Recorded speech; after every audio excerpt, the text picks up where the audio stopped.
What's happening, ITP? Paranormal Phil here. So glad you joined me as we take another look into the paranormal.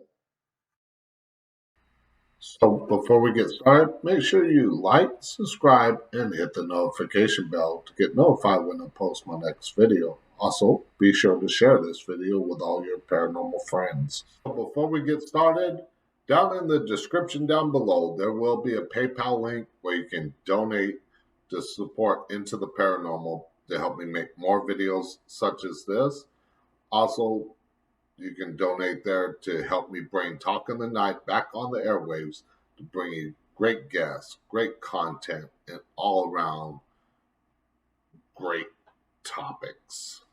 So be sure to donate and support Into the Paranormal and Talk in the Night. So let's get into the topic of this video. Alright, so the topic of this video is cryptid creatures. Now, a lot of you, when you think cryptid creatures, you think creatures such as Bigfoot, Yeti, lake monsters, wolfman, dogman, different cryptid creatures, most notably Bigfoot. But that's not what this video is about. This video, we're going to talk about Chupacabra. Now, I'm not too sure how far the legend goes back. From what I'm going to read in these stories that I'm going to present to you in this video. Excuse me.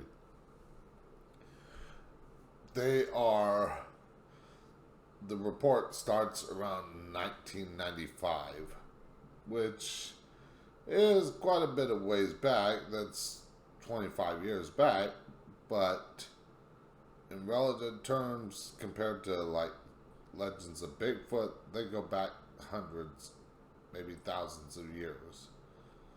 But according to Chupacabra, it only goes back to 1995. Now, if anybody has ancestry from Mexico and can provide a date to where the legend started sooner than that, I would appreciate that. But let's get into, like I said, the story about Chupacabras. And I got a few things that I'm going to talk about is related to Chupacabra. So let's bring up this website, this is Mysterious Universe, from Mysterious Universe, and all the links that I use in this video are going to be in the description down below. So you can check everything out for yourself. Puerto Rico, Chupacabra, a creature of the underworld. Now,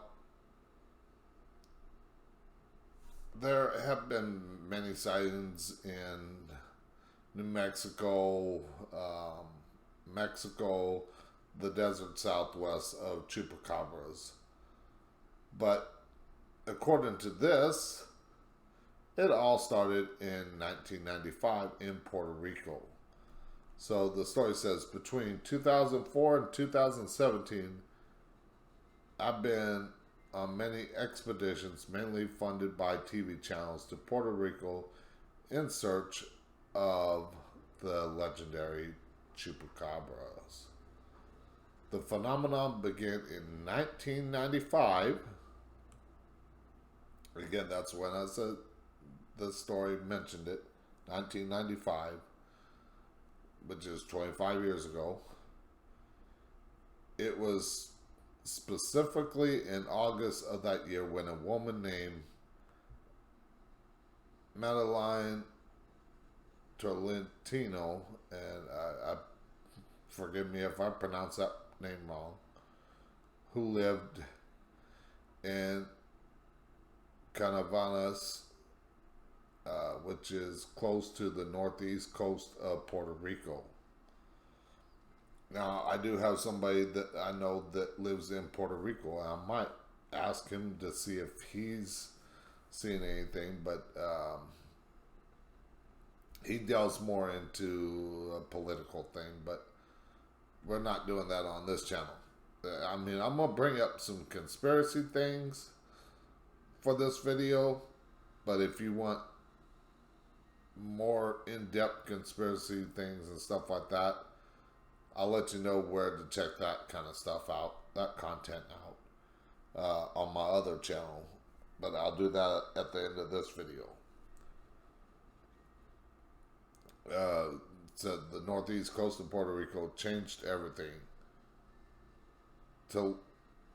Tolentino's description of the creature she encountered close to her mother's home was disturbing, to say the very least. Around 3 feet in height, the animal was bipedal, ran in a weird hopping fashion, had large black eyes, bony fingers on each hand, overly large, long arms and legs, and a kind of a feathery like running line running down its back. Now I'm going to show you, before I read any more of that. And why did it come up with that screen? I don't know. Let's see. Where is it? All right. So when you think, when she describes this chupacabra, this is what I kind of picture. And of course, the content of this artist is in the description. But think like long arms, claws, stuff like that. Some weird looking creature like that. Of course, this is just the artist's prediction, not prediction, but perception of what he thinks a chupacabra might look like.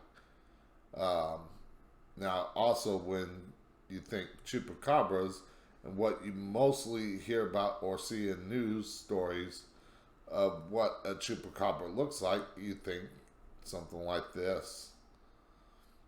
This dog-like looking canine creature. Now, we're going to get into what something like this, a lot of what chupacabras have been mistaken for in the past, to explain that second image. But continuing on, or it appeared to Tolentino to be a featherly line. A young boy employed by Tolentino's husband claimed that he saw the beast up close and personal, and maintained that the feathers were in really sharp spines, hence something like that.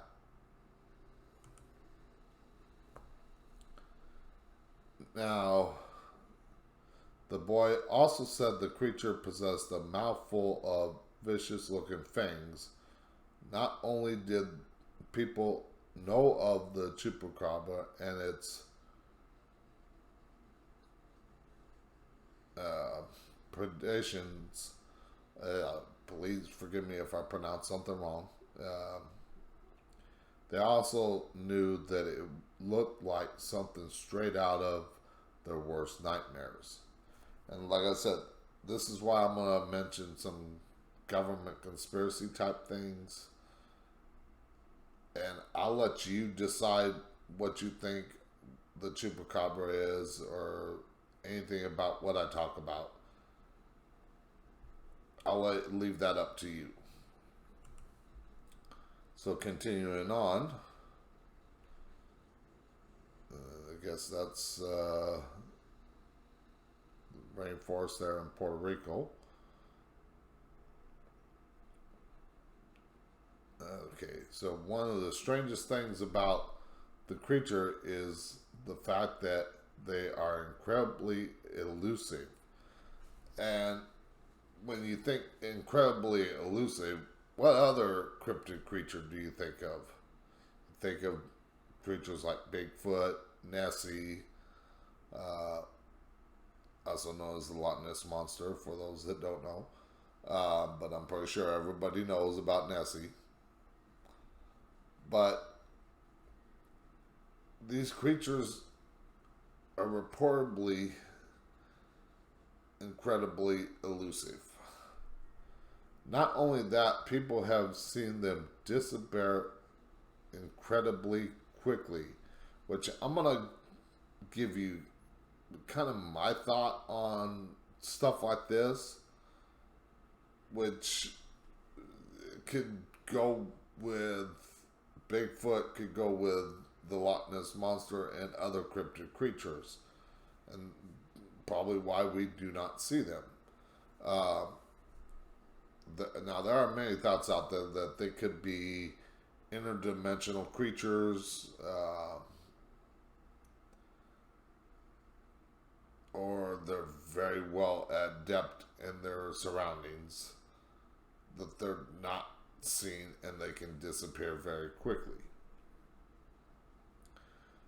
Now, this begs an important question.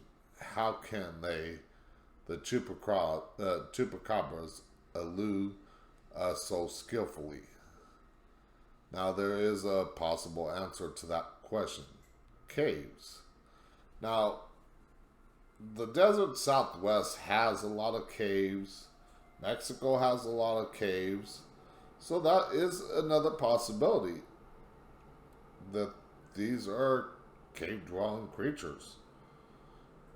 And we just don't explore the caves as much. And, of course, this stuff could go back further than 1995, just nothing ever recorded. Now, Puerto Rico is known for its large amount of caves. Could the creature hide out from the human race, for the most part, by spending most of their time in caves, coming out mainly at night to hunt? So let's look at the data in hand. That Puerto Rico is home to a large number of caves is not in doubt. Many of them have huge populations of bats. Again, Mexico, desert Southwest, you think caves, you think bats. Could a lot of these creatures be mistaken for other creatures? And like I said, I'm going to get into that with that second picture of a reported Chupacabra. That's not a matter of any doubt at all. In fact, large is an understatement of epic proportions. For example, Cucaracha Cave alone, which is situated south of the city of Agadia in the Cordillera. Please forgive me because, again, some of these words I cannot pronounce. I'll admit it. I cannot pronounce them. Cordillera Rico. I'm trying to pronounce it. But I cannot. So this word right here. Please forgive me again. Is home to quite literally hundreds and thousands of bats. That gives you some idea of how extensive some of these caves and caverns extend. Roughly 75% of the bat population are Jamaican long-tongued bats, while the remainder is comprised of imaginatively and colorfully named snooty mustache bats and Antilia ghostface bats. Now, on this latter point, and is just one example of many of the Kamai River Cave Park, so named after the municipality of Kamai. Kamai, again, please forgive me if I mess up the word, is comprised almost 11 miles of cavern and more than 200 caves. So if these creatures are cave dwelling creatures, there's a lot of room for them to elude and only come out at night.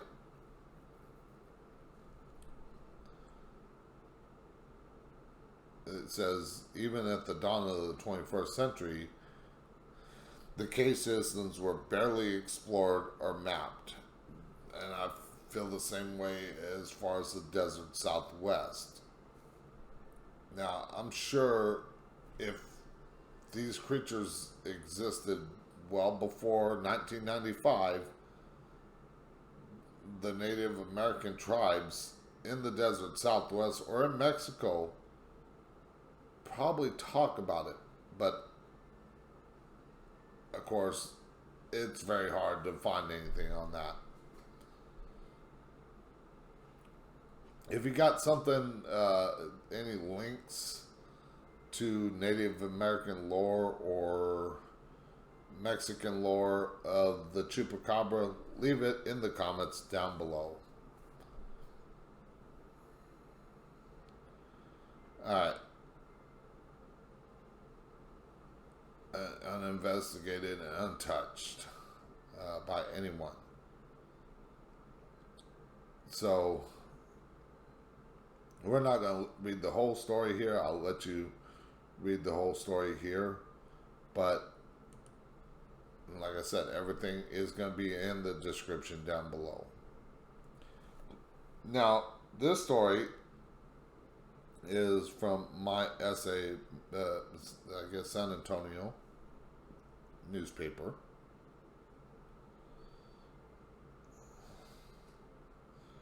And, hold on. I'm going to close this ad. It's going to get in my way.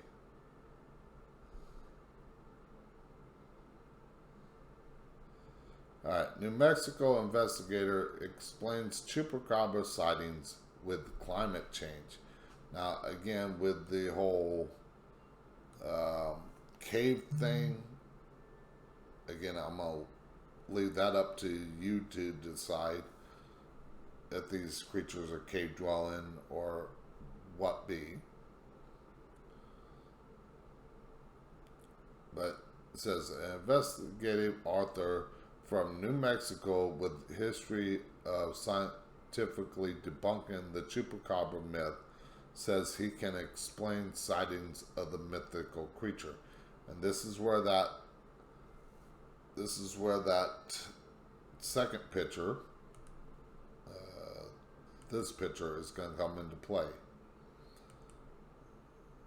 So, when you do DNA testing on these alleged chupacabras, they're known animals. Benjamin Radford, who authored the 2011 book Tracking the Chupacabra. When you do DNA testing on these alleged chupacabra, read that part, sorry, told New Mexico television station KOB. They are coyotes or dogs, in some cases they're raccoons. The hairlessness can be explained by a disease called sarcoptic mange, which is caused by skin mites. Again, does that not look like possibly a coyote or a dog or something like that that might have lost its fur? And I'm gonna the story is gonna explain about why such creatures, even coyotes or dogs, could actually attack livestock. And that could be the reason for the sightings of the Chupacabra. Animals with advanced mange often die when exposed to cold, but because of warmer temperatures brought on by climate change, those animals are living longer, Bradford told the station. Now, I'm going to leave climate change alone for the paranormal videos. If you want to hear about climate change or anything else, like I said, check out Talking the Night on YouTube, that channel. As soon as I get that show going again, you're going to hear stuff like that. You're going to hear stuff about the paranormal and all kinds of stuff, but I'll mention that at the end. So continue on. That has led to increased alleged Chupacabra sightings, Bradford said. As you can see this image right here. Somebody said that they killed an animal that looked like a Chupacabra, but looks like it could be a dog that just probably died and had mange. Though the blood-sucking monster is said to have deep roots in Mexican folklore, so it does go back further probably than 1995, which I would think so. But again, I was having trouble finding something on it. Like I said, if you want to leave a comment, find something and leave it in the comments down below so I can check it out. I don't claim to know everything. I just put out what I can and let you, the viewers, decide. Bradford wrote in his book that the myth only reaches back to about 1995. But it says right here, deep roots in Mexican folklore. So why is it only reaching back to 1995? According to the book's Wikipedia page. And I'm not going to tell you what I think of Wikipedia, but leave that for another time. The writer traced the myth to Puerto Rican woman Madeline Torlatino, which I read in that first article that I read. And it says, who reportedly gave the first account of the creature shortly after watching the 1995 movie Species. So I wonder, did this woman come up with the idea of a creature that looked something like that after watching Species? Quite possible.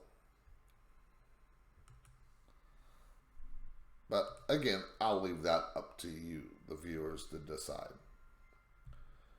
The writer traced the myth to... okay, so... Raffer, who has written the urban legend website Snoop, and Snoop's, again, I'm not going to get into that. I have my own thoughts on that. I'll let you decide. Has attributed sightings since that time to mass hysteria and lack of scientific knowledge among other factors. Now, when a lot of people can't explain stuff, it goes into the pseudoscience of the paranormal and stuff like that. And people that research this stuff often get criticized for it because it's not science-based fact. But these scientists will never get out there in the field and try to discover what these creatures might be, or if there is any truth to it. That's where paranormal investigators, cryptozoologists, stuff like that, people who get out in the field and try to seek answers for this stuff. And of course, with the paranormal, nothing is really truly can be explained by science. It just can't. Now it says, while people say skeptics are debunker, that means evil and gloomy. He says, I would love to find a chupacabra. Chupacabra. I would love to find a Bigfoot or the Loch Ness monster, as a lot of people would. But also, I've had my own sighting in Bigfoot, and I don't know if I did a video on that or explained that in any of these videos, but I'll explain that another time. But could these, such as the Chupacabra, could Bigfoot and lake monsters like the Loch Ness monster be cave dwelling things? That's why we just don't see them. Who's to say that there ain't a vast underwater cavern system where Nessie could be traveling from the ocean to the lake and such? Nobody really actually can get down in there and see because the water is so murky. But back to the Chupacabra. If they are out there, he said, I want to be the first person there. I want to poke at it and sniff it, which seems a little strange to do, but I don't think he means to do it while the creature is alive. Now, I'm not suggesting anybody go out and kill any unknown creature just to prove anything. That's not what I'm saying. But again, this is from my essay at San Antonio, so I'll let you look at that. Now let's get into another thought of what these creatures, or where these creatures might have come from. And this is where it delves into a conspiracy type thought. Again, I'm not saying anything that I'm saying is right or wrong. I'm going to leave that up to you to decide. I'm just putting out the information so you can make up your own mind. But how many of you have heard of the Montauk Project? If you haven't, look it up. And Plum Island, and we're going to get into that too. But of course, Montauk was the scene for time travel experiments. Which you think, what does time travel have to do with chupacabras or other cryptid creatures? Camp Hero in Montauk is the East Coast Area 51. Of course, it's been decommissioned. So, there's nothing there except for old buildings, but that is long gone. Now, could that same type of project been moved to Area 51 or some other secret base? Who knows? Quite possible. It says older, not as sprawling, but a little bit stiffer. Now decommissioned, it was a vast underground worn laboratories. Now, like I said, you think, again, what does time travel have to do with this? And again, with interdimensional beings, if they're messing with time travel, what's to say they didn't possibly open a portal? I'm not saying that's what happened, but what's to say that a portal wasn't open to allow some of these type of creatures in? We don't know. We'll never know from government, but laboratory staffed by scientists from Brookhaven Labs, a little further west and devoted to teleportation, an off-label application of Albert Einstein's unified theory supervised at the start by Einstein himself, time travel and mind control. Camp Hero's radar frequency was said to be perfect for such experiments. And again, I'm not going to get into government conspiracies or stuff like that too much. But the reason why I'm reading this is, again, it gives you a possible answer to maybe the Chupacabra. I mean, if you've ever heard of the Montauk Monster, it reportedly came from Montauk Island and the Montauk Project. But as you can see, Philadelphia Experiment, Montauk Project, everything like that. So, well, according with Montauk Project and the labs there, now we're going to get into Plum Island and an animal laboratory for diseases and stuff like that. So it all kind of ties into the possibility of what the Chupacabra or even Bigfoot or Nessie could be.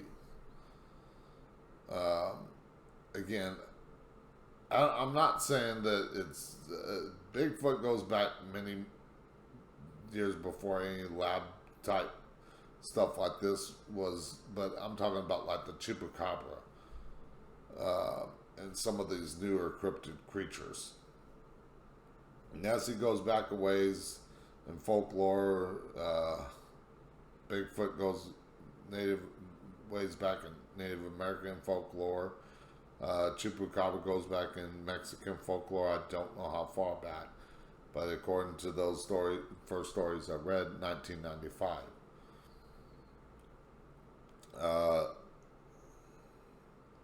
Home of high sensitivity and lab source of rumors, Plum Island faces uncertain future. This is from the New York Times. And this was in 2016, September of 2016. Again, this is where I'm thinking if they were going to create any type of creature, this would be the spot. Yeah, Plum Island, New York. There have been comparisons to H.G. Wells' novel, The Island of Dr. Moreau. Dr. Moreau, a nod from Hannibal Lecter in The Silence of the Lambs, and a murder mystery called Plum Island by Nelson DeMille in 1997. Just 2 years after that reported sighting of the Chupacabra in Puerto Rico. When the carcass of an unidentified animal was found on Long Island Beach a few years ago, which is the Montauk Monster, it became popularly known as the Montauk Monster. And local residents said it had come from where else? Plum Island. So were they experimenting on creating mutant creatures on Montauk Island and Plum Island? The site there is officially called the Plum Island Animal Disease Center. Animal Disease Center. So, what were they testing on these animals? Could this cause some of these creatures to be explained? Again, we'll never know from the government. It is a federal facility, the nation's most important lab for combating infectious animal diseases. And again, with everything going on with the C virus, I'm not going to say it on this platform because I don't want my channel taken down. But could, and I'll let you guys decide, could stuff like this be created in a lab and they just don't want to put let the mistake be known that they made the mistake?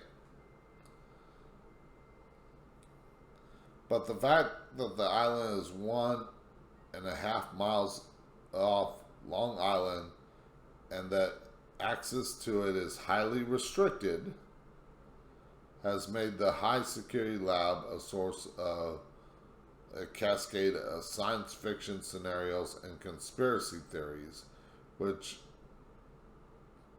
proliferate in films, books, and local lore, and includes rumors about government experimentation with hybrid animals.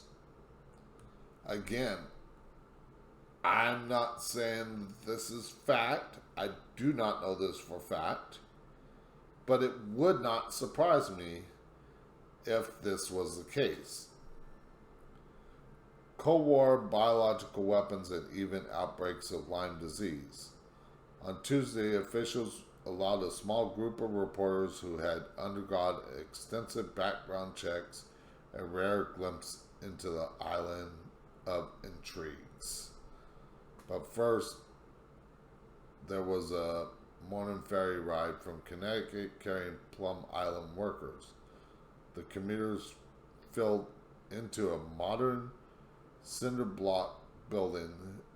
A poster above the security desk bore the heading "Betrayed." Listed below were traditional espionage indicators. So what do they not want to get out? What do they not want to get out? That they're screwing up stuff? Again, I'm going to let you, because that's not really the paranormal. But the only reason, and I'm going to, again, the link for this is going to be in the description. I'm going to leave that here and let you read the rest of it. But could it be creating creatures such as this? Could it be making animals such as coyotes and dogs look like this? But, I mean, I'm not saying they're creating the animal look like this, but the disease that causes this mange, could they be doing something like that? I'll let you all decide that for yourself. So, I want to thank everybody for tuning in, watching this video. Make sure you like, subscribe, hit the notification bell, comment, and share this video with all your paranormal friends. Also, again, check out Talk in the Night on YouTube. A link will be in the description down below. I am working to bring Talk in the Night back to the airwaves in a video format for now. And once I get the radio show going again, it might stay also in a video format as well, so people can listen on radio as well as watch on video. I don't know, but for right now, I'm working on just doing something for video and possibly bringing some guests once I learn the whole OBS, because that's what I'm using for the Into the Paranormal videos. So again, I want to thank everybody for tuning in. Leave your comments down below. Let me know what you think the Chupacabra is. Let me know what you think about, could it be a creature designed in a lab, such as like Plum Island or Montauk Island, or another lab? Does it go back further than 1995? Let me know what you think in the comments down below. And until next time, I shall see you. Good night.